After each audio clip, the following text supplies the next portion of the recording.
Giờ chia ly em quay đi che giấu bờ mi, lệ rơi ta xa nhau, mong đến một ngày gặp lại. Giờ chia ly anh xa em nhưng sẽ nhớ em, người ơi. Trái tim anh, trái tim em không rời xa.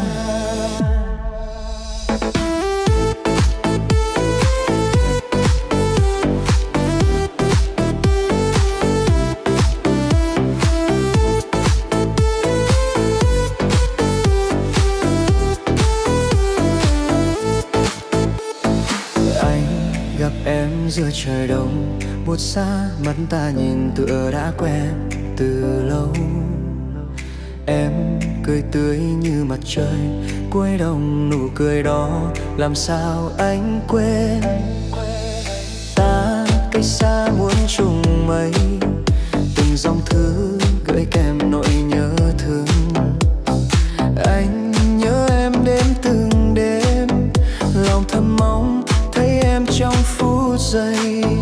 Đời gặp em đi bên em không nói được câu gì, ngồi kề em sao mùa đông thấy không giá lạnh. Ngày gặp em sương đêm rơi gió rét từng cơn lạnh lùng, sao lòng anh thấy ấm nồng cuộc tình đầu tiên. Giờ chia ly quay đi che giấu bờ mi, lệ rơi ta xa nhau, mong đến một ngày gặp lại.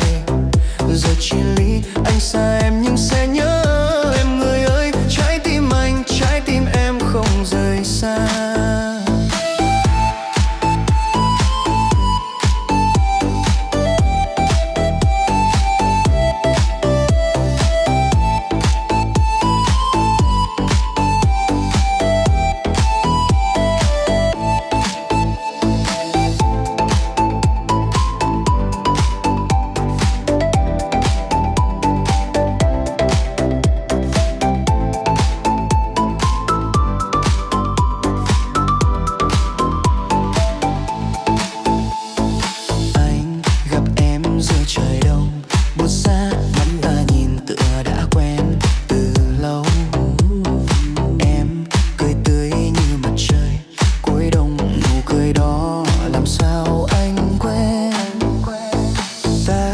Cách xa muôn trùng mây, từng dòng thư gửi kèm nỗi nhớ thương.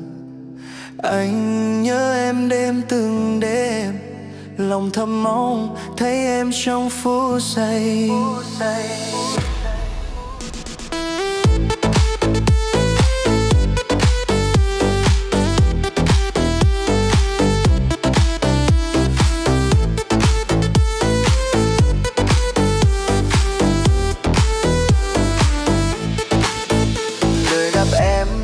Em không nói được câu gì, ngồi kề em sao mùa đông thấy không giá lạnh.